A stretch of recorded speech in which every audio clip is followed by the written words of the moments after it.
ये एक तरह का एथिकल डिलेमा है जो हम लोग हमेशा फेस करते हैं, या फिर अभी तक ये नहीं है तो फ्यूचर में कर सकते हैं कि अपने गोल्स को प्रायोरिटी पे रखें या फिर अपने वैल्यूज को। देखिए, आपका गोल ऐसा होना चाहिए जिसमें वैल्यूज को कॉम्प्रोमाइज नहीं करना पड़े। मैं ये कहूँगा कि जो बात बेनिफिशियल सबको है, सबका जिसमें हित है, वो बात अच्छी भी है, वही वैल्यू सिस्टम है हमारे देश का। विकट परिस्थिति में आदमी में और चार्मिंग आता है, उसका काम करने का जज्बा, उसका जोश, उसकी साहस, उसकी बुलंदी और बढ़ती है, घटती नहीं। अभी आपने कहा कि अच्छे लोगों को चुन करके राजनीति में लाइए, तो पता कैसे चलेगा कि कौन लोग अच्छे हैं? ऑब्जेक्टिव होके अगर आपके 5 कैंडिडेट हैं आपकी कॉन्स्टिट्यूंसी में, उन 5 में से इस दिशा से चुनिए कि कुछ थोड़ा बहुत पढ़ा लिखा है, पढ़ा लिखा रहेगा तो आपकी समस्याओं को समझ सकेगा।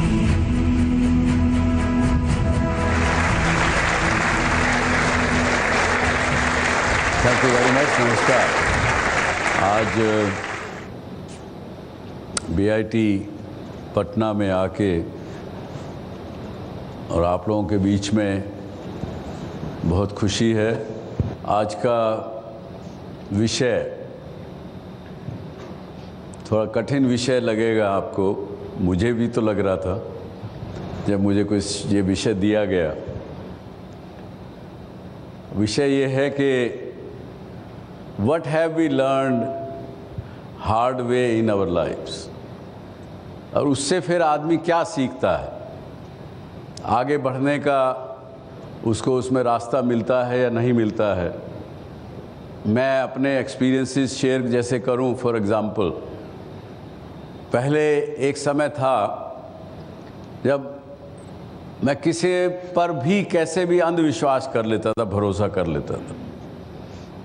ये घटना हुई 1973 में, 40 साल हो गए। तो उस समय मैं अपना स्ट्रगल कर रहा था, जॉइंट परिवार था, कुछ बिजनेस शुरू किया था, काम करने के लिए वर्किंग कैपिटल अपने पास नहीं था, लेकिन करने की हिम्मत थी, जोश था, कुछ करना चाहते थे। तो एक फूड कॉरपोरेशन ऑफ इंडिया का पॉलीथीन कवर, अभी तो शायद पता नहीं है कि नहीं, जब क्रॉप ग्रेन का होता है, गेहूं, चावल, धान, कुछ भी होता है, तो ये पॉलीथीन शीट के कवर बनते थे। उसका टेंडर निकला, तो उसके लिए वर्किंग कैपिटल चाहिए होती थी। तो हमारे साथ एक कॉन्ट्रैक्टर दूसरा फूड कॉरपोरेशन का काम करते थे, मेरी उम्र के थे। वो कहने लगे कि पैसा मैं लगाऊंगा, हम काम 50-50 पार्टनरशिप करेंगे। मैं कहा बड़ी अच्छी बात है। तो जिस वक्त टेंडर डालना था, उस दिन उन्होंने कहा, सुभाष जी, मेरे चार्टर्ड अकाउंटेंट कह रहे हैं कि आप अलग अलग डालिए, जितना डालना है। एक मान लीजिए उस समय में मुझे याद है कि 2000 कवर बनाने का ऑर्डर टेंडर था, तो उनका अपने हज़ार का डालते हैं, पार्टनरशिप तो है ही है, ताकि बाद में इनकम टैक्स की और की किसी प्रकार की दिक्कत नहीं आएगी। हमने कहा ठीक है। जब डाल दिया और टेंडर पास हो गया, तो उन्होंने मेरे काम में पैसा लगाने से मना कर दिया, जबकि सारा पैसा वर्किंग कैपिटल उन्होंने लगाना था।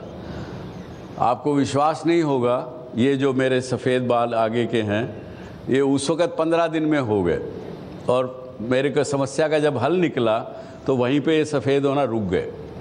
अब तो बाकी बालों को कलर करता हूँ लेकिन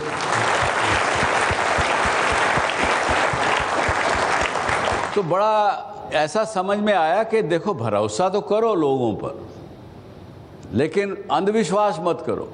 इस प्रकार की घटना आपके मन में क्या ध्यान में आती है? आपके साथ जो घटना घटी हो इस प्रकार की? Sir, me and 15 other students from here are currently running an NGO called Nav Umeed. Sir, recently हमारे एक सीनियर को कैंसर हो गया था, so she has asked for help, and हमने उनके हेल्प के लिए हर तरफ से फंड इकट्ठा करना स्टार्ट किया। यहाँ बहुत लोग होंगे जो उनका हेल्प करना चाह रहे होंगे, बट हमें ये व्यू नहीं मिल रहा है कि हम अपने आइडिया को स्प्रेड कैसे करें, जिसके कारण सर जो आउटकम है वो नहीं मिल पा रहा है। एंड मोर ओवर सर, जो लोग चाहते हैं कि हमारे एनजीओ में काम करें sir, we are not able to take out the 100% from them. इसमें ऐसा क्या समझ में आया आपको? सर, हमें यही समझ में आया कि सबसे काम करवाना पॉसिबल नहीं हो पाता है। लेकिन इसलिए छोड़ मत दीजिएगा ये काम को, हिम्मत मत हारिए, पॉजिटिव एटीट्यूड रखिए। सर मैंने ये सीखा कि sir thinking is good but over thinking is really very bad. It means बहुत सारा सर ऑब्स्टिकल्स पैदा कर देती है सर ये ओवर थिंकिंग। सर जब भी कभी एग्ज़ाम या फिर किसी चीज़ का मतलब प्रेशर होता है तो अचानक से ये ओवर थिंकिंग का चीज़ इस्टेब्लिश हो जाता है सर ब्रेन में, जिसके कारण सर बहुत ओवर थिंकिंग नहीं होती है, ये भी आपको गलत फहमी है। आज मैं बताता हूँ क्या होता है आपको।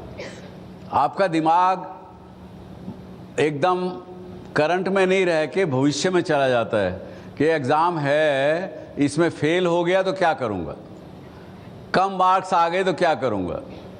क्यों ऐसा होता है कि ओवर थिंकिंग किस लिए होती है? सर इसी चीज़ को लेके कि सर या मतलब एग्ज़ाम में लो मार्क्स आए तो फिर फैमिली फ्रेंड्स हाँ, क्या कहेंगे, नौकरी कैसे मिलेगी, आगे कैसा बढ़ेंगे। आपका दिमाग प्रेजेंट में नहीं रहता है, वो फ्यूचर में चला जाता है, भागता है। दिमाग बड़ा चंचल है ये, इसको एक सेकंड भी नहीं लगती, उसको कहाँ का कहाँ चला जाता है। सर तो बस इसी को थोड़ा ओवरकम किया है मैंने कि थिंकिंग ओवरकम किया? Yes sir. कैसे किया? सर मीन्स सर वही प्रेजेंट में जिया कि जो होगा अच्छा होगा, बस अपना बेस्ट देना है सर। जो आज कर रहे हैं वो अच्छा तरीके से करें, उसको पूरे तरीके से करें, उसको फोकस रूप से करें, तो आपका एक्शन जो होगा वो बड़ा डायनेमिक होगा, उसका रिजल्ट पॉजिटिव आएगा। बड़ी अच्छी। Thank you sir. सर मेरे फ्लैट में एक अंकल रहते थे, वो हर सुबह अपने बाइक के रिम को साफ़ करते था और वो ये काम एक्सेलरेटर ऑन करके करता था। लेकिन वो थोड़े खड़ूस टाइप के थे, हमारे बॉल चली जाती थी तो बॉल नहीं देता था। तो मुझे डर लगता था कि मैं चाहता था कि बोलूं कि ये ना करिए, हो सकता है वो कपड़ा जो नीचे लटका हुआ है वो फंस जाए, कुछ हो जाए, बट मैं कभी बोल नहीं पाया। एक दिन मैंने न्यूज़ सुनी कि उनका हाथ, उनकी उंगली उस चेन में आ गई और बहुत कुछ करने के बाद भी वो उंगली उनको काटनी पड़ गई। सर इस इवेंट के बाद एक चीज़ पता चली कि अगर कोई बात सही लगे लेकिन उसको बोलने में अगर डर लगे तो भी बोल देनी चाहिए। हो सकता है उसके कुछ गलत इम्पैक्ट हो सकता है, आपको कुछ झेलना पड़ जाए, बट शायद उससे कुछ बहुत अच्छी बातें। Very good learning. किसी ने ये कहा life isn't fair but it is still good, ये याद रखिए। और जब आपको किसी बात पे शक होने लगे, लाइफ आपसे ट्रीट ठीक नहीं कर रही है, उससे डिसइल्यूजन होने लगे, take one small step, you will come out of it. Doubt भी हो, नेगेटिव भी दिमाग में विचार आए, तो take one more step towards that thing, you will be better off. कई बार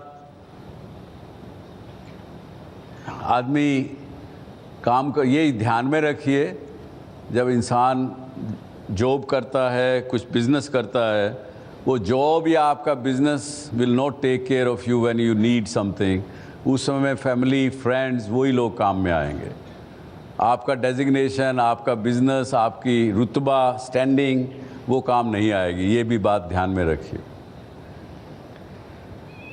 और स्टे ट्रू टू योरसेल्फ। हर बार कोई अपना आर्ग्यूमेंट आपका जो रहे उसको जीतना कोई आवश्यक नहीं है। बिहार में तो ये खास प्रथा है ना कि my right is also right, my wrong is also right, होता है ना ऐसा। तो ये आप ध्यान में रखिएगा।